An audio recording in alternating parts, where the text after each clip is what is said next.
Next chapter पर चलते हैं जिसका नाम है insurance claim for loss of stock and loss of profit. इस चैप्टर में आपको बस फॉर्मूला समझना है। थोड़ा फॉर्मूले पे अगर आपने ध्यान दे लिया तो इस चैप्टर के क्वेश्चन में आपको फुल मार्क्स आराम से मिल सकते हैं। ठीक है, देखिए होता क्या है, फायर की वजह से जो हमारा स्टॉक डिस्ट्रॉय हो गया उसका जो इंश्योरेंस क्लेम है कैसे कैलकुलेट किया जाता है वो पढ़ना है। फिर इसके बाद हम लोग पढ़ेंगे अब आग वगैरह लगने की वजह से जो हमारा पीरियड इंटरप्टेड रहा उस वजह से हमारा प्रॉफिट कम हुआ होगा, तो उस प्रॉफिट का इंश्योरेंस कैसे कैलकुलेट किया जाता है वो पढ़ना है। तो loss of stock and loss of profit ये दोनों चीजें हम इस चैप्टर में पढ़ेंगे। सबसे पहले चलते हैं, आइए इंट्रोडक्शन क्या है। Business is subject to various risk in the course of its operations.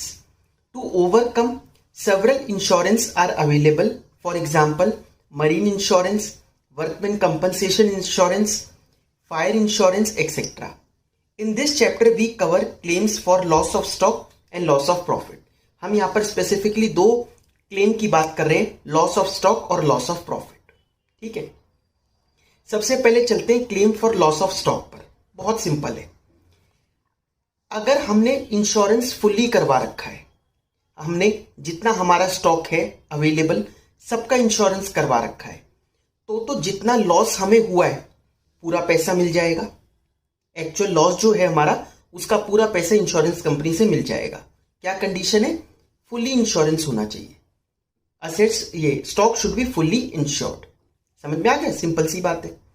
लेकिन अगर अंडर इंश्योरेंस है, अंडर इंश्योरेंस मतलब सामान 5 लाख का है लेकिन आपने इंश्योरेंस करवा रखा है 1.5 लाख का। ठीक है, 1.5 लाख की पॉलिसी ले रखी है। ठीक है, तो उसमें देखना पड़ेगा क्या वो जो हमने पॉलिसी ले रखी है वो एवरेज क्लॉज के साथ है या विदाउट एवरेज क्लॉज है। ये विदाउट एवरेज क्लॉज और विद एवरेज क्लॉज, ये एवरेज क्लॉज होता क्या है ये समझते हैं। देखिए विदाउट एवरेज क्लॉज में क्या लिखा, लोअर ऑफ एक्चुअल लॉस और सम इंश्योर्ड। अगर एवरेज क्लॉज नहीं है कंडीशन, तो जितना हमारा लॉस हुआ या फिर जो हमारा सम इंश्योर्ड था, जैसे मैंने क्या एग्जांपल लिया कि 5 लाख का स्टॉक था और 1.5 लाख रुपए हम लोगों ने इंश्योरेंस ले रखा था। ठीक है, अब एक्चुअल में लॉस होता है 2 लाख रुपए का। ठीक है, एक्चुअल में स्टॉक का लॉस होता है 2 लाख रुपए का, तो 2 लाख मिलेंगे या 1.5 लाख रुपए मिलेंगे, which ever is less, 1.5 lakh रुपए मिलेंगे। ठीक है, 1.5 लाख रुपए का हमारा पॉलिसी थी, उतने रुपए मिल जाएंगे। लेकिन जो हमने पॉलिसी ली है उसमें अगर एवरेज क्लॉज की कंडीशन हुई तो उस केस में यूनिटरी मेथड अप्लाई होगा। क्या फॉर्मूला लगेगा? Actual loss of stock multiply by some insured upon insurable amount.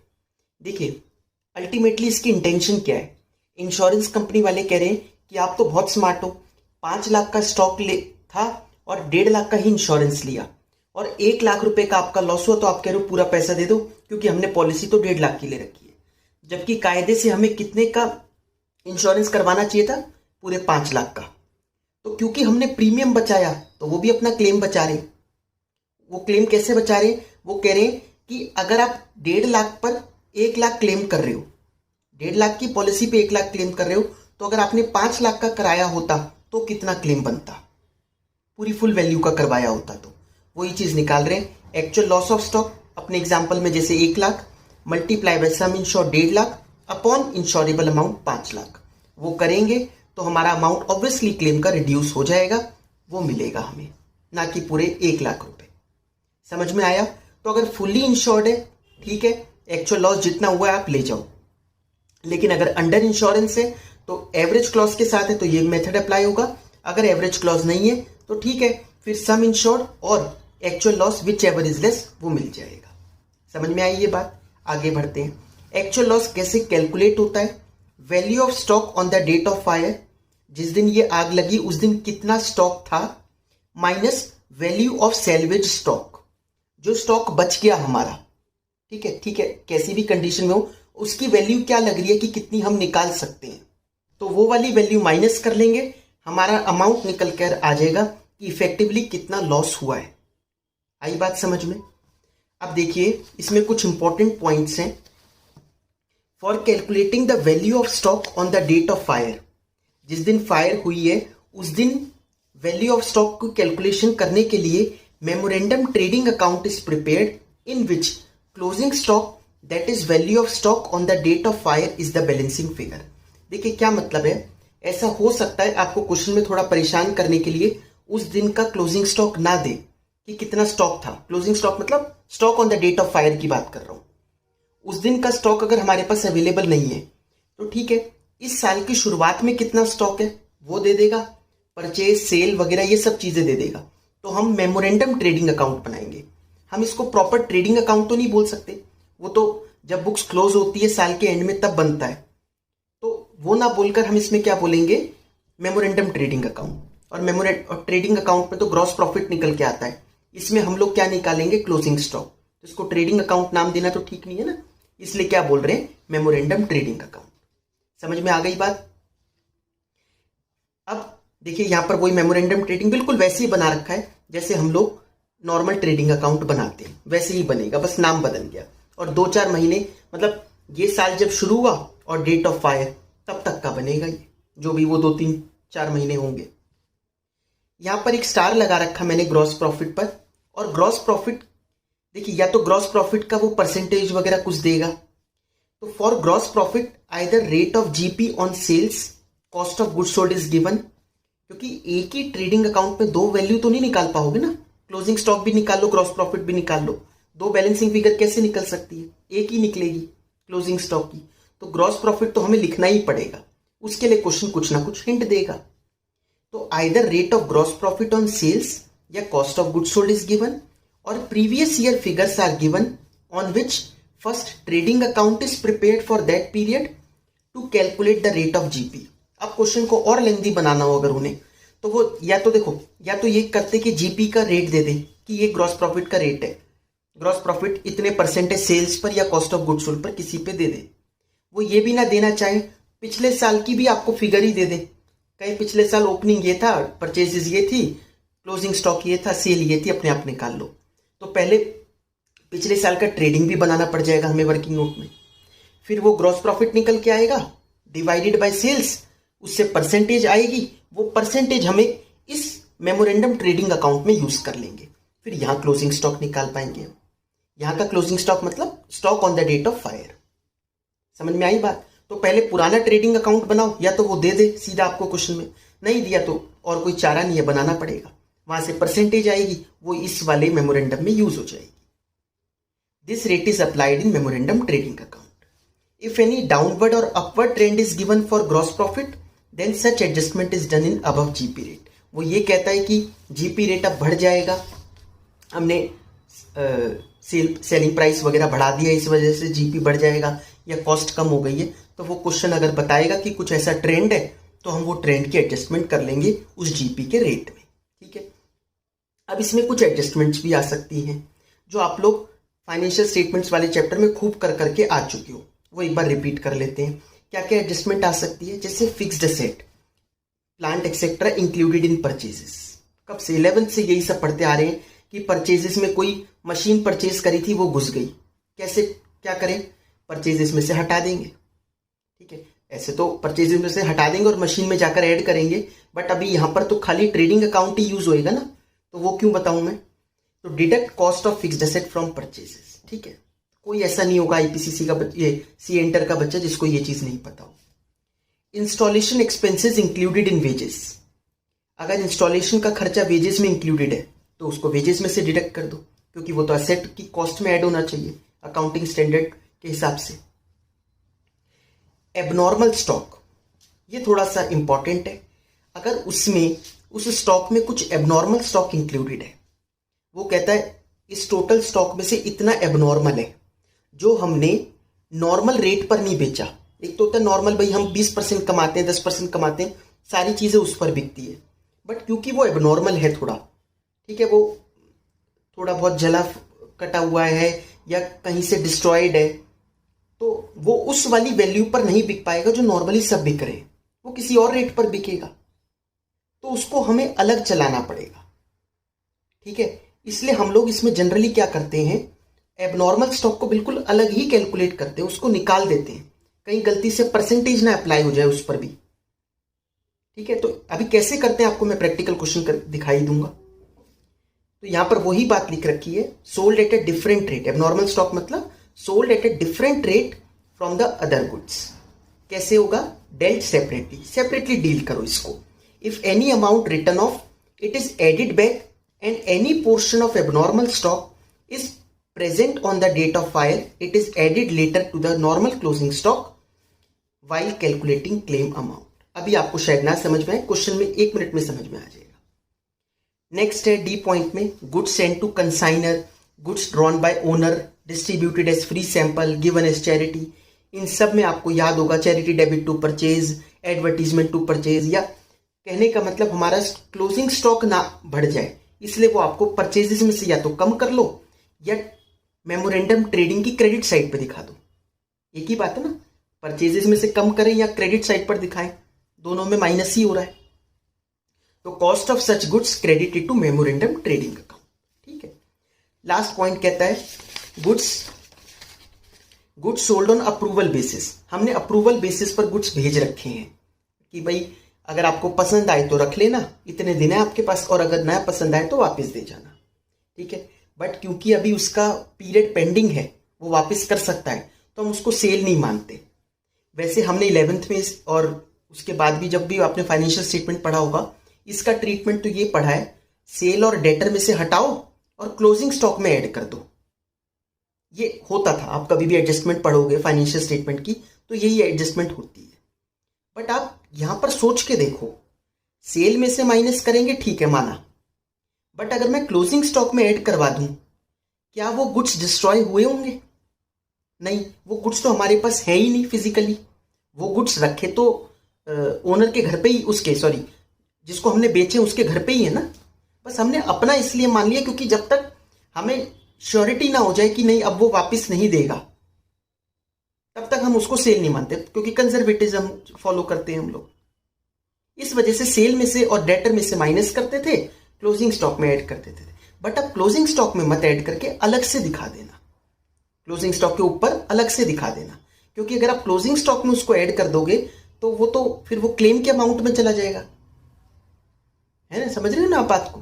तो वो इसलिए हम लोग क्लोजिंग स्टॉक में ऐड ना करके अलग से ऊपर क्लोजिंग स्टॉक के ऊपर दिखा देंगे उसकी कॉस्ट, सेल में से माइनस कर देंगे। If approval not receive, deduct sale value of unapproved goods from sale and cost of these goods shown as credit, shown on credit side of memorandum trading account. आई बात समझ में? इसकी एक इलस्ट्रेशन हम लोग करते हैं अपने स्टडी मटेरियल में से, जो पेज नंबर 10.13 पर दे रखी है, illustration number 5। On 1st April 2022, the stock of Sri Ramesh was destroyed by fire, but sufficient records were saved from which following particulars were ascertained. क्या है? स्टॉक एट कॉस्ट 1 जनवरी 2021, 1 जनवरी 2021 की बात कर रहा है। 1 जनवरी 21 तो बहुत पुरानी बात हो गई, क्योंकि इनका 1 अप्रैल 2022 को डिस्ट्रॉय हुआ है स्टॉक, और कब का दे रखा है? 1 जनवरी 2021। ठीक है, 73,500। स्टॉक एट कॉस्ट ऑन 31 दिसंबर 2021, 79,600। मतलब पिछले साल का ओपनिंग क्लोजिंग दे दिया। परचेजेस ड्यूरिंग ईयर 31 दिसंबर 2021, उस पिछले साल का आपको परचेजेस दे दिया। इसका मतलब पहले तो आपसे पिछले साल का ट्रेडिंग बनवाएगा, फिर इस साल का मेमोरेंडम वो अलग। सेल्स ड्यूरिंग 31 दिसंबर 2021 4,87,000। ये सारी चीजें तो पिछले साल की चल रही हैं अभी। हाँ, अब आई बात परचेजेस 1 जनवरी 2022 से 31 मार्च 2022। इस साल इन 3 महीने में, जब से ये साल शुरू हुआ और जब तक फायर लगी, इन 3 महीनों में परचेजेस कितनी है? 1,62,000। सेल्स ड्यूरिंग जनवरी से मार्च कितनी है? 2,31,200। ठीक है। In valuing the stock for the balance sheet at 31st December 2021, 31 दिसंबर 2021 की जब वैल्यूएशन कर रहे थे क्लोजिंग स्टॉक की, ध्यान से सुनना, 2,300 had been written off on certain stock which was a poor selling line having the cost of 6,900। उस क्लोजिंग स्टॉक में एक ऐसा स्टॉक था जो था तो 6,900 का, बट हमें लग रहा था कि अब ये थोड़ा डैमेज है या कोई दिक्कत है इस वाले में, डिफेक्टिव पीस है, ये इतने में नहीं बिकने वाला, तो इसमें से 2300 हमने राइट ऑफ कर दिए थे। 6900 में से हमने 2300 माइनस कर दिए थे, मतलब पूरी वैल्यू में से ही 23 माइनस कर दिए थे, कहने का मतलब, ठीक है। 2300 रुपए को कम कर दिया था, कब? 31 दिसंबर 2021 का जब स्टॉक निकाल रहे थे, ठीक है। A portion of these goods were sold in March 22। इस साल उनमें से कुछ पोर्शन के गुड्स बिके उस 6900 वाले गुड्स में से, at a loss of 250 on the original cost of 3450। जिनकी वैसे कॉस्ट 3450 थी वो बिक गए 250 रुपए के लॉस पर, क्योंकि है ही डिफेक्टिव हो तो वो बिक गए थे। The reminder of this stock is now estimated to be worth its original cost. अब जो स्टॉक बच गया डिफेक्टिव वाला, वो अब लग रहा है कि नहीं, अब वो अपनी कॉस्ट पर ही लिखे रहने देते हैं, उसको अब और राइट ऑफ करने की जरूरत नहीं है, ठीक है, वो कॉस्ट पर ही दिखना चाहिए। Subject to the above exception, इस एक्सेप्शन को छोड़ के gross profit had remained at a uniform rate throughout the year.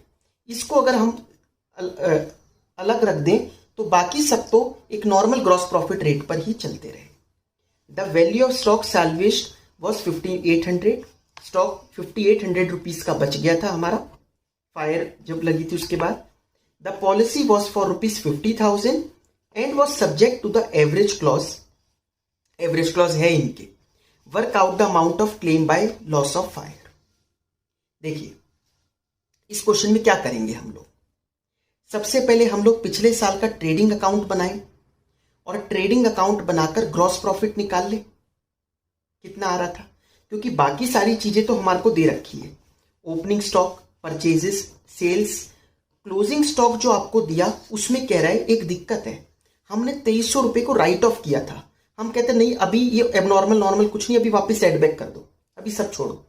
2300 रुपए एड बैक कर दिए तो 81,900 का हो गया वापस से क्लोजिंग स्टॉक, क्योंकि दे कितने का रखा है 79,600 का, तो उसमें 2300 रुपए ऐड कर दो, 81,900 का क्लोजिंग स्टॉक आ गया। Credit side minus debit side करी ट्रेडिंग अकाउंट में, हमारा ग्रॉस प्रॉफिट की वैल्यू निकल कर आ गई जो कि आ रही है 97,400 की। अब 97,400 ये ग्रॉस प्रॉफिट है, डिवाइडेड बाय सेल्स, सेल्स कितने की 4,87,000 डिवाइड करा इनटू 100, ग्रॉस प्रॉफिट का रेट निकल के आ गया 20%। पिछले साल ग्रॉस प्रॉफिट का रेट कितना था 20% का। यहां ये कहता है इस साल, अब ये जो नया साल शुरू हुआ और अभी 3 महीने ही बीते थे, कह रहे ग्रॉस प्रॉफिट का रेट सेम रहा जो पिछले साल था। पिछले साल भी 20% था, इस साल भी 20% ही रहा।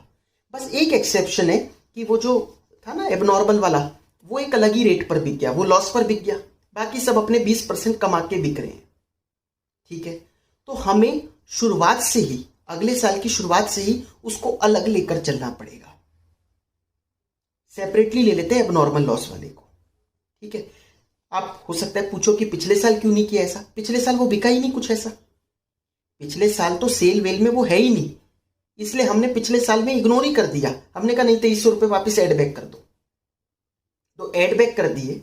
देखिए 6900 का वो था, उसमें 2300 रुपए हमने माइनस कर दिए थे, क्योंकि हमें लग रहा होगा उसकी वैल्यू है 4600 रुपीज की, समझ रहे हो आप बात को। 6900 का कोई स्टॉक है, हमने 2300 क्यों राइट ऑफ किए होंगे, क्योंकि हमें लग रहा नहीं ये 4600 की ही इसकी वर्थ है, इसकी इतनी औकात नहीं कि ये 6900 का लिखा रहे, तो हमने 2300 रुपए हटा दिए थे, वो हमें लग रहा था उस टाइम पर, हमने हटा दिए थे पिछले साल। तो हमने कहा नहीं उसको एड बैक करो, क्योंकि हमें पिछले साल का ग्रॉस प्रॉफिट रेट देखना है, ग्रॉस प्रॉफिट सेल्स पर। पिछले साल उसकी कोई सेल वेल नहीं हुई है एबनॉर्मल वाले की, इसलिए एक ढंग का रेट निकाल दिया 20% का। अब इस साल की बात करते हैं, इस साल क्या होता है, उसमें से एक चीज बिक जाती है, तो ये जो 81,900 है, अब उसमें वापस वो स्टॉक 6900 का हो गया, ये आप मानते हो, वापस से 69 का, क्यों, क्योंकि 2300 जो मैंने राइट ऑफ किए थे वो तो एड बैक कर दिए, तो 6900 का है वो, उसको अलग ही कर लो 69 वाले को, क्योंकि उसी में पंगा है। तो हमने मेमोरेंडम ट्रेडिंग अकाउंट बनाते वक्त 6900 को अलग कर लिया, बचा हमारा नॉर्मल वाला स्टॉक कितना 75,000 रुपए, ठीक है। फिर टोटल का कॉलम आ गया, तो फिर परचेजेस देखा, परचेजेस कितनी हो रही है 1,62,000 की। क्रेडिट साइड पर देखो बाय सेल्स वही नॉर्मल जो चल रहा है 2,28,000।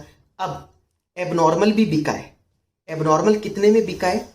ये कहता है जिसकी कॉस्ट थी 3450 वो 250 रुपए के लॉस पर बिका। 3450 की चीज अगर मैं 250 के लॉस पे बेचूं तो बिकेगी कितने में? कम में ना।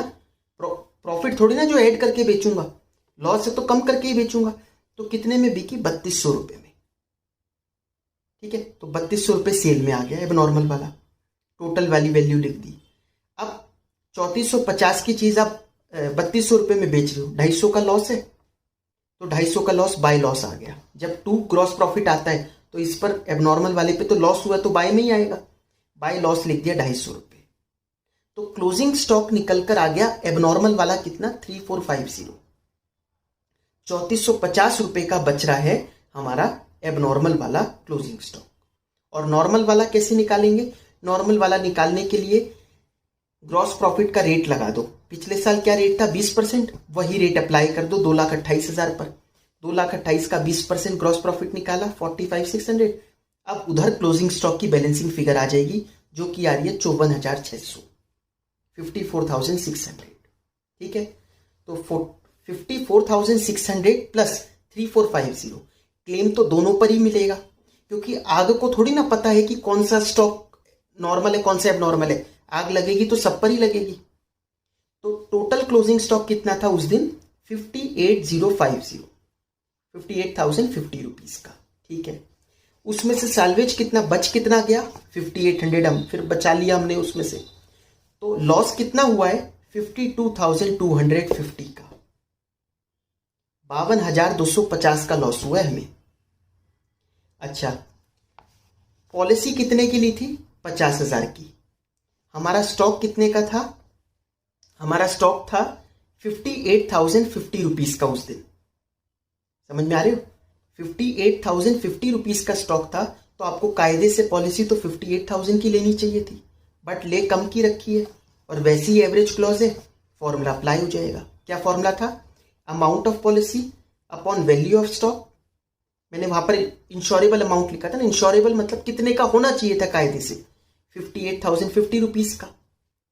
तो amount of policy divided by value of stock multiply by actual loss of stock. 50,000 upon 58,050 into 52,250। तो क्लेम का अमाउंट निकल के आ गया 45,004 रुपीज का। आई होप आप लोगों को ये चीज क्लियर हुई होगी। अब इसमें नेक्स्ट कंसेप्ट आता है लॉस ऑफ प्रॉफिट का। देखिए थोड़ा सा क्रैम करने वाला है बट कोई बात नहीं, अगर आप एक बार अच्छे से करोगे तो हो जाएगा। लॉस ऑफ प्रॉफिट पॉलिसी में 3 चीजें कवर होती है। एक तो होता है लॉस ऑफ नेट प्रॉफिट। तो सबसे पहला क्या है? Loss of net profit due to stoppage of business. एक तो जो हमारा नेट प्रॉफिट का लॉस हुआ बिजनेस बंद होने की वजह से, वो मिलेगा। दूसरा, payment of standing charges. Standing charges कौन से? देखिए ठीक है 2-3 महीने बिजनेस हमारा इंटरप्ट रहा फायर की वजह से, लेकिन हमें कुछ चार्जेस ऐसे हैं जो देने ही पड़ेंगे। अपने लैंडलॉर्ड को तो नहीं कह देंगे कि रेंट माफ कर दो, और अगर उन्होंने कर दिया तो बात और है, नहीं करा तो वो स्टैंडिंग चार्जेस तो पे करने ही पड़ेंगे। बेचारे एम्प्लॉयज की सैलरी तो नहीं मारेंगे उन 2-3 महीने हम। तो वो स्टैंडिंग चार्जेस की पेमेंट भी इसमें पॉलिसी में कवर होती है।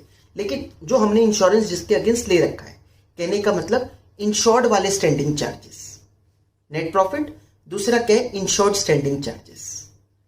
अच्छा, इन दोनों को मिलाकर कई बार हम लोग ऐसे भी बोल सकते ग्रॉस प्रॉफिट, क्योंकि अगर हम रिवर्स कैलकुलेशन करें, अगर आपको नेट प्रॉफिट से मैं निकालने को बोलूं ग्रॉस प्रॉफिट कैसे निकालोगे? आप ग्रॉस प्रॉफिट से नेट प्रॉफिट पर कैसे आते हो? इनडायरेक्ट एक्सपेंसेस माइनस करते हो ना, तो नेट प्रॉफिट आ जाता है। अगर मैं नेट प्रॉफिट में इनडायरेक्ट एक्सपेंसेस ऐड करूं तो ग्रॉस प्रॉफिट आ जाएगा। बट एक इंश्योरेंस के पॉइंट ऑफ व्यू से देखें तो वो कहेंगे net profit plus insured standing charges equal to gross profit. ठीक है, तो उसमें कौन से चार्जेस इंक्लूड हुए? सिर्फ इंश्योर्ड स्टैंडिंग चार्जेस। समझ में आ गया?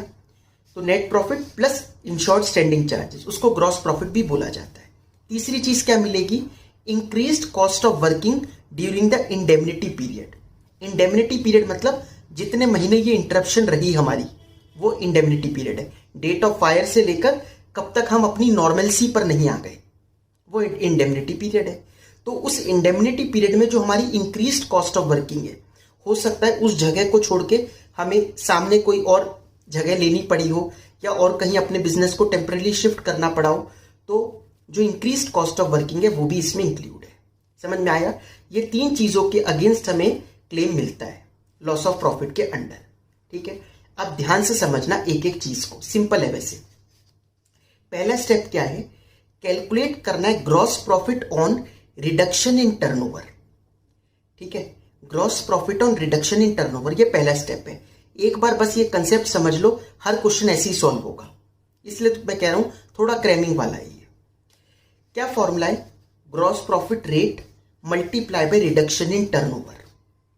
जीपी रेट से मल्टीप्लाई कर देंगे रिडक्शन इन टर्नओवर को। एक एक करके समझते हैं क्या है। एक ही चीज तो याद करनी है अभी तक, GP rate into reduction in turnover. ये जीपी रेट कैसे निकलता है? देखिए, GP rate is calculated with reference to last accounting period as follows. Last accounting period, समझ में आया? जैसे अगर इस साल के 1 अगस्त को आग लगी तो हम कब का लेंगे? ये जो फिगर्स लेनी है हमारे को कब की लेनी है? पिछले अकाउंटिंग पीरियड की, पिछला 1 अप्रैल से 31 मार्च। ठीक है, लास्ट अकाउंटिंग पीरियड कह रहा है ये। तो gross profit rate is calculated with reference to last accounting period as follows. क्या क्या? नेट प्रॉफिट पिछले अकाउंटिंग ईयर का plus insured standing charges divided by turnover into 100। समझ में आ गया? क्या किया हमने? नेट प्रॉफिट में इंश्योर्ड स्टैंडिंग चार्जेस ऐड करे डिवाइडेड बाय टर्नओवर इनटू 100। ये परसेंटेज आई, इसको बोलेंगे जीपी रेट। इसको एक पॉइंट समझ में आ गया? मल्टीप्लाई में क्या है? Reduction in turnover. आइए अब ये समझते रिडक्शन इन टर्नओवर कैसे निकलेगा। वो मैंने निकाल कर दिखा रखा है यहां पर। Standard turnover during the indemnity period. कौन से पीरियड का? इस इंडेमनिटी पीरियड का। जैसे मैंने कहा 1 अगस्त को उनके यहां आग लगी और 30 नवंबर तक पीरियड इंडेमनिटी वाला मानते हैं। 30 नवंबर तक डेट आ गई वापस नॉर्मलसी पर आने पे, तो 1 अगस्त, तो अगस्त, सितंबर, अक्टूबर, नवंबर, 4 महीने। ये 4 महीने इंडेमनिटी पीरियड हो गया।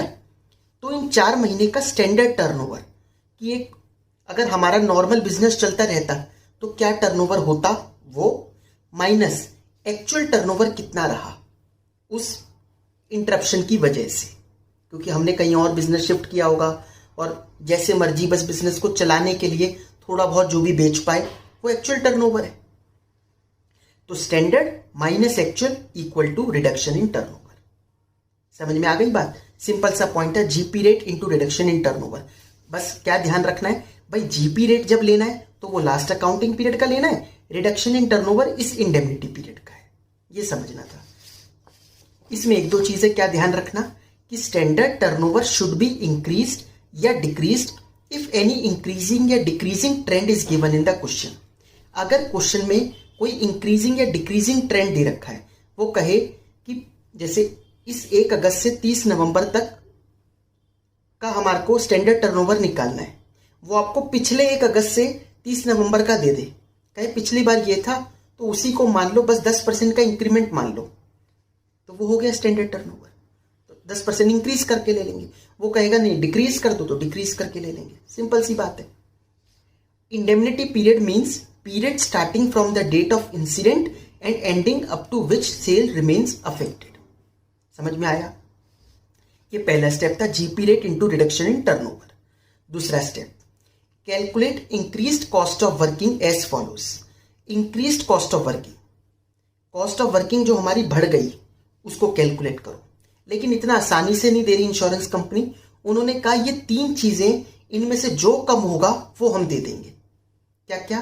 पहला तो वही कि बता दो कितनी इंक्रीज कॉस्ट ऑफ वर्किंग है, मतलब एक्चुअल में खर्चा कितना हुआ वो ले लेंगे। दूसरा क्या बोला? Gross profit on sales generated by additional expenses. ये जो आपने फर्स्ट पॉइंट में कहा एक्चुअल खर्चे करें, इन खर्चे की वजह से आप क्या कहते हो कि आपका टर्नओवर कितना हुआ। ठीक है, आप दूसरी जगह शिफ्ट हुए, वहां पर खर्चा किया, तो आपको क्या लगता है कि खर्चा कितना, उससे टर्नओवर कितना हुआ आपका उन खर्चों से, तो वो टर्नओवर पूरी वैल्यू नहीं लेनी, उस पर ग्रॉस प्रॉफिट निकालना है। तो ग्रॉस प्रॉफिट, अब ये जीपी रेट कहां से लेंगे? पीछे निकाला था ना जीपी रेट, वही रेट लगा देंगे।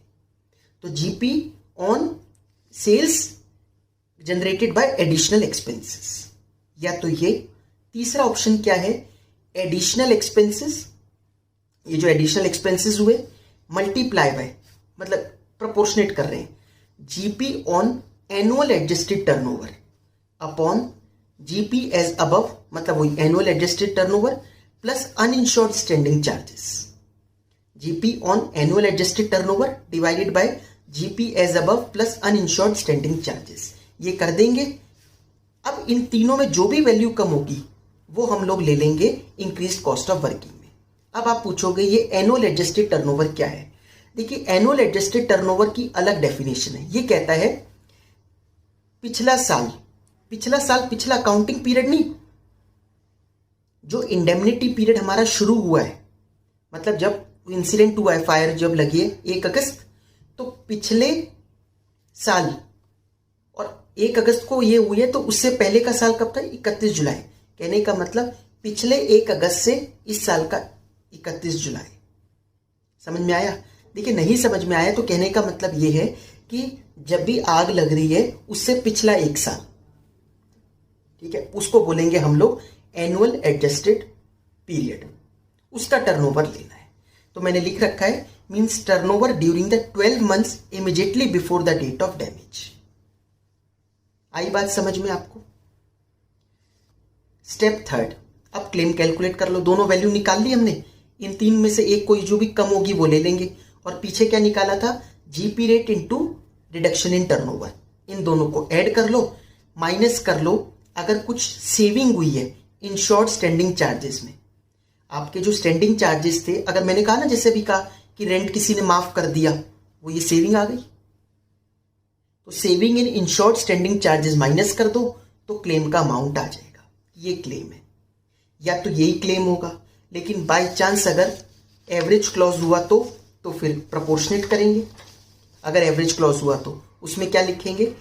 सम insured upon GP on annual adjusted turnover. पीछे निकाला था ना हमने सेकंड स्टेप में, GP on annual adjusted turnover, उससे डिवाइड कर दो इनटू अमाउंट ऑफ क्लेम जो अभी वैल्यू निकल के आई थी। इतना प्रोपोर्शनेट करके ये वैल्यू मिल जाएगी, ये अमाउंट होगा क्लेम का। समझ में आया? देखिए, मैंने एक नोट यहां पर दे रखा है, बड़ा इंपॉर्टेंट नोट है, इससे थोड़ा और क्लियर होती है चीज। A fire occurred in the premises of X limited on 1 August 2018। 1 अगस्त को उनके यहां आग लगती है। Books are closed on 31 March each year. Books इनकी क्लोज होती है 31 मार्च को। Due to the fire sales up to 30 November 2018 remains affected. Sales 30 नवंबर 2018 तक अफेक्टेड रहती है। Now let us see relevant periods in the above example. इसमें relevant periods समझते हैं। जैसे पहला क्या है? GP rate on reduction in turnover. GP rate जो लेना था वो कौन से वाला लेना था? पिछले अकाउंटिंग पीरियड का, मतलब 1 अप्रैल 17 से लेकर 31 मार्च 2018 वाला जीपी रेट वो लेना था। ठीक है, इनटू क्या करना था? Reduction in turnover. वो कैसे आता? Standard turnover during indemnity period minus actual turnover during indemnity period. इसका मतलब अब स्टैंडर्ड और ये एक्चुअल टर्नओवर के लिए क्या चीज उठानी है? Indemnity period. वो कौन सा है? वही 1 अगस्त से 30 नवंबर। तो यहां पर वही बात लिख रखी है। फिर पूछता है, फिर कहता है एनुअल एडजस्टेड टर्नओवर क्या लेंगे? तो एनुअल एडजस्टेड टर्नओवर 1 अगस्त 2017 से लेकर 31 जुलाई 2018, जस्ट जब आग लगी उससे पिछले 12 महीने। सेकेंड स्टेप पे वही था ना। आई होप आप लोगों को ये सब चीजें क्लियर हुई होंगी। देखिए, एक इलस्ट्रेशन पढ़े अगर हम, illustration number 9। A fire awkward on 1 February 2022 in the premises of Pioneer Limited, a retail store, and business was partially disorganized up to 30th June 2022। 1 फरवरी से 30 जून तक ये कौन सा पीरियड कहलाएगा? Indemnity period. ठीक है। The company was insured under a loss of profit of 1,25,000 रुपए। Policy कितने की ली हुई है? 1,25,000 की, with a 6 months indemnity, 6 months period. From the following information compute the amount of claim under the loss of profit policy assuming entire sales during interrupted period was due to the additional expenses. ये जब आएगा use तब मैं बता दूंगा आपको। अब ये कहता है actual turnover from 1 February to 30 June 2022। ये जो इंडेमनिटी पीरियड है हमारा, ठीक है, जब सेल्स खराब रही तो उस पीरियड में एक्चुअल टर्नओवर कितना हुआ, 80,000 का। Turnover from 1 February to 30 June 2021, exactly इसी पीरियड में पिछले साल तो 2 लाख की सेल हुई थी, ठीक है। टर्नओवर फ्रॉम 1 फरवरी 2021 टू 31 जनवरी 2022, ये क्या है, 1 फरवरी 2021 से 31 जनवरी 2022, ये है जब आग लगी उससे जस्ट पिछले 12 महीने की बात कर रहा है, उससे जस्ट पिछले 12 महीने में आएगा ना काम, वो बता रहे हैं। Net profit for last financial year दे रखा है, इन शॉर्ट स्टैंडिंग चार्जेस दे रखे हैं पिछले फाइनेंशियल ईयर के, टोटल स्टैंडिंग चार्जेस दे रखे हैं पिछले फाइनेंशियल ईयर के, turnover for the last financial year दे रखा है। The company incurred additional expenses amounting to 6,700 which reduced the loss in turnover. There was also a saving during the indemnity period of 2,450 in the insured standing charges as a result of the fire. ठीक है, ठीक है, saving हुई थी insured standing charges में कितने की, 2,450 की, इसका ध्यान रखेंगे। There had been a considerable increase in trade since the date of last annual accounts and it has been agreed that an adjustment of 15% be made in respect of the upward trend in turnover. ये एक upward trend चल रहा है turnover, एक अनुमान है कि 15% increase होना चाहिए, उसका ध्यान रखना है, तो क्लेम निकालना है। आराम से चलते हैं। सबसे पहला स्टेप हमारा क्या था, GP rate into reduction in turnover. अब ये जीपी रेट कैसे निकलता था, पिछले साल का net profit plus insured standing charges divided by turnover in 200, और ये तीनों चीजें किसकी लेनी थी, पिछले अकाउंटिंग पीरियड की। तो नेट प्रॉफिट पिछले अकाउंटिंग ईयर का आपको कितना गिवन है, 70,000 गिवन है ना। फिर इसके बाद 70,000 दे रखा है। फिर नेक्स्ट है इंश्योर्ड स्टैंडिंग चार्जेस जो कि कितने, 56,000, दोनों को प्लस किया, डिवाइडेड बाय पिछले बार टर्नओवर कितना था, तो टर्नओवर हम लोगों को दे रखा है लास्ट ईयर का turnover for the last financial year 4,20,000 रुपए, डिवाइड कर दोगे इंटू 100 कर दोगे तो क्या अमाउंट आ जाएगा, जीपी रेट निकल के आ गया। इंटू किससे करना है, reduction in turnover. Reduction in turnover निकालते हैं। रिडक्शन इन टर्नओवर के लिए स्टैंडर्ड टर्नओवर लेंगे। अब पिछली बार टर्नओवर 1 फरवरी से लेकर, ये कब का लेना हमें, इंडेमनिटी पीरियड वाला। रिडक्शन इन टर्नओवर कब का लेना होता है, इंडेमनिटी पीरियड का। तो स्टैंडर्ड टर्नओवर लेते हैं उस इंडेमनिटी पीरियड का। स्टैंडर्ड मतलब पिछले साल इसी पीरियड में कितनी सेल हुई थी, तो इसी पीरियड में पिछले साल 2 लाख रुपए की सेल हुई थी, और एक ट्रेंड भी है कि 15% इंक्रीमेंट होना भी था, तो 2 लाख प्लस 15% इतनी सेल होनी चाहिए थी, ये स्टैंडर्ड है। माइनस एक्चुअल टर्नओवर कितना रहा इस पीरियड में, सिर्फ 80,000, माइनस कर लो, रिडक्शन इन टर्नओवर आ गया। ये reduction in turnover multiply by कर दो आप जीपी रेट से, आपका पहला स्टेप हो गया, निकल के आ गया ग्रॉस प्रॉफिट का अमाउंट। आई बात समझ में, तो ये तो हो गया हमारा पहला step, gross profit on reduction in turnover. दूसरा हमें क्या निकालना होता है, इंक्रीज्ड कॉस्ट ऑफ वर्किंग, ठीक है ना। वैसे सिंपल है देखा जाए तो, बस एक बार फॉर्मूला समझ में आ जाए। अब increased cost of expenses working में 3 चीजें होती हैं, उन तीनों में से लोअर लेना है, तो तीनों एक एक करके लिखते हैं। सबसे पहला था एक्चुअल एक्सपेंसेस। एक्चुअल एक्सपेंसेस हम लोगों को कितने दे रखे हैं, एक्चुअल एक्सपेंसेस हुए इनके 6,700 के, ठीक है। अब दूसरा हमें क्या लेना होता है, इंक्रीज्ड कॉस्ट ऑफ वर्किंग। उसमें 3 चीजें, उन तीनों में से जो भी लोअर होगा वो हम लोग उठा लेंगे, है ना। पहला क्या था, एक्चुअल एक्सपेंसेस। एक्चुअल एक्सपेंसेस इनके यहाँ कितने हुए, 6,700 के, पहला पॉइंट ये हुआ। दूसरा क्या था, GP on sales generated by additional expenses. तो आपको याद है हमने पहले पैराग्राफ में एक लाइन पढ़ी थी कि assume that entire sales during interrupted period was due to additional expenses. ये मान लेना ये जो एडिशनल एक्सपेंसेस की वजह से हुई है पूरी की पूरी सेल जो भी हो पाई, तो कितनी हो पाई, 80,000 रुपए। हमें वही लेना होता है, GP on sales due to additional expenses. तो sales due to additional expense तो 80,000 है, उसका जीपी अब फिर से निकालने की जरूरत नहीं है, जीपी का रेट वो 30% पहले निकाला था वो ही हो जाएगा, 80,000 इंटू 30%, ये वैल्यू आ गई 24,000। ये दूसरा हुआ। तीसरा, अभी तो जस्ट देख रहे हैं इनमें से तीनों में से कम कौन सा होगा, वही उठाएंगे हम। तीसरा क्या था, additional expenses into GP on annual adjusted turnover divided by GP as above plus uninsured standing charges. ठीक है, यही होता है। अच्छा, इसमें एक चीज है, मैंने बोला था एनुअल एडजस्टेड टर्नओवर, पता नहीं मैंने कंसेप्ट में ये चीज स्किप तो नहीं कर दी। एनुअल एडजस्टेड टर्नओवर है, एडजस्टेड का मतलब क्या है, इसमें भी अगर कोई ट्रेंड है तो उसको एडजस्ट कर देना। एनुअल टर्नओवर कौन सा लेना है वो तो बता ही दिया, जब भी आपके आग लगे उससे जस्ट पिछले 12 महीने, बट एडजस्ट करने के बाद तो वो ट्रेंड को तो एडजस्ट इसमें करना पड़ेगा। तो एनुअल टर्नओवर पिछले 12 महीने का वो कौन सा है, टर्नओवर फ्रॉम 1 फरवरी 2021 टू 31 जनवरी 2022 4.5 लाख, उसमें ये ट्रेंड 15% का ऐड कर दो, ये हो गया। अब इसके ऊपर जीपी मतलब इंटू 30%, ये अमाउंट जो भी निकल के आया डिवाइडेड बाय ये वाला amount plus uninsured standing charges.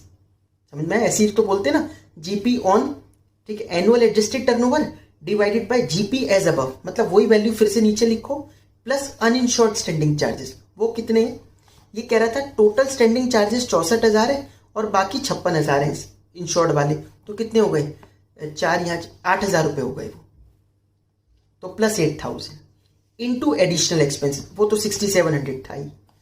अब ये भी सॉल्व कर लो, इन तीनों में जो भी कम हो वो वैल्यू उठा लो।